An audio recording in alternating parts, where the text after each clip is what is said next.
Olá! E se uma das histórias mais conhecidas do mundo acontecesse agora? Não na Galileia de há 2000 anos, mas aqui, nas ruas e praças da Lisboa de hoje. É exatamente essa experiência literária absolutamente fascinante que vamos explorar em conjunto. A premissa central da obra lança-nos logo esta questão que é, no fundo, bastante provocadora.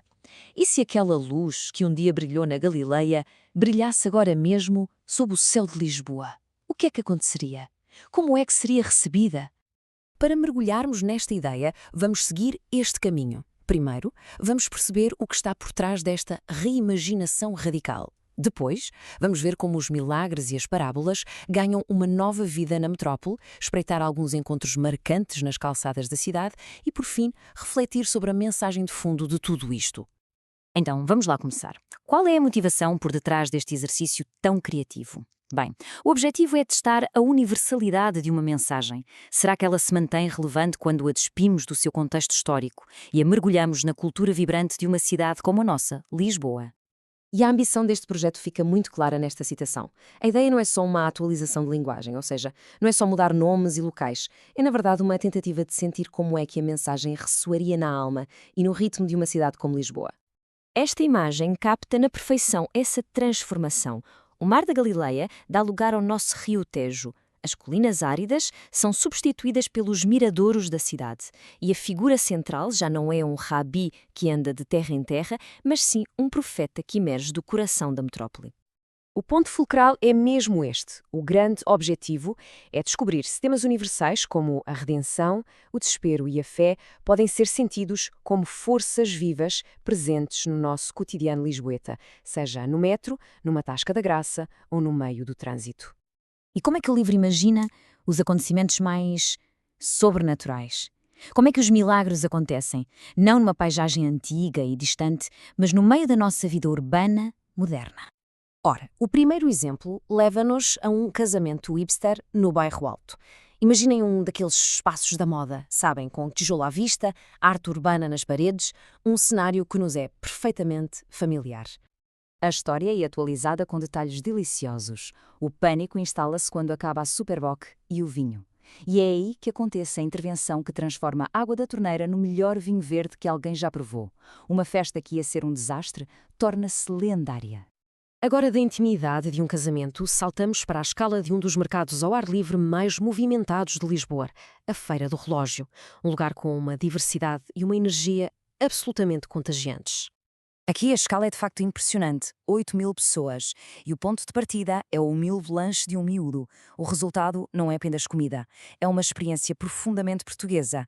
O sabor a sardinha fresca acabada de ser da brasa e o detalhe final dos 12 cestos de sobras só vem sublinhar a abundância do milagre. Bem, já vimos os milagres, agora vamos passar aos ensinamentos. Como é que as parábolas, estas alegorias tão antigas, são adaptadas para falar diretamente às vidas e preocupações de um público dos nossos dias? A primeira parábola leva-nos para a outra margem do Tejo, para a margem sul, com a sua paisagem industrial de fábricas, bairros e até campos de futebol improvisados. E aqui, a própria paisagem serve de metáfora para a lição.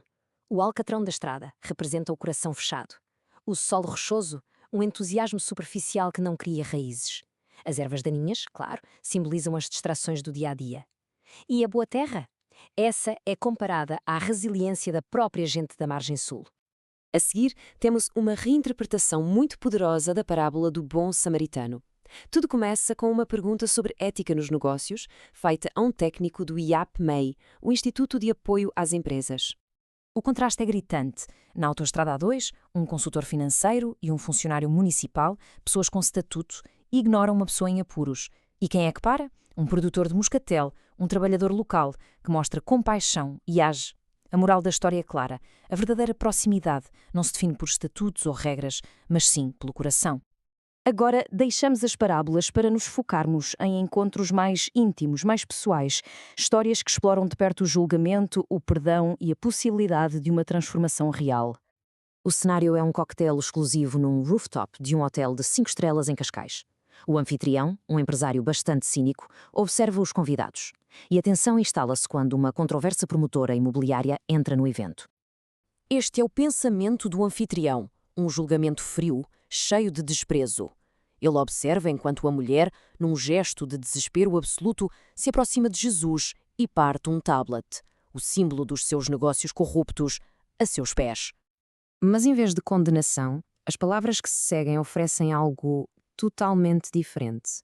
Há um reconhecimento da sua fé desesperada e, mais do que isso, a declaração de um novo começo. É uma reviravolta poderosa que deixa os outros convidados em choque. Outra história de um encontro transformador leva-nos ao multicultural Largo do Intendente e centra-se num homem cego de nascença que pedia esmola ali todos os dias. Depois de ser curado de uma forma bastante peculiar, com lama feita de saliva e pó da calçada, o homem é interrogado por vários céticos. A resposta dele é de uma simplicidade e de um poder tremendos. Ele não entra em debates, limita-se a afirmar a sua nova realidade.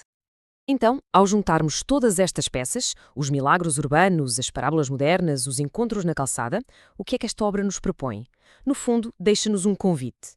O de olharmos para os nossos próprios ambientes do dia-a-dia e perguntarmos se o extraordinário pode, de facto, viver no mais comum dos dias.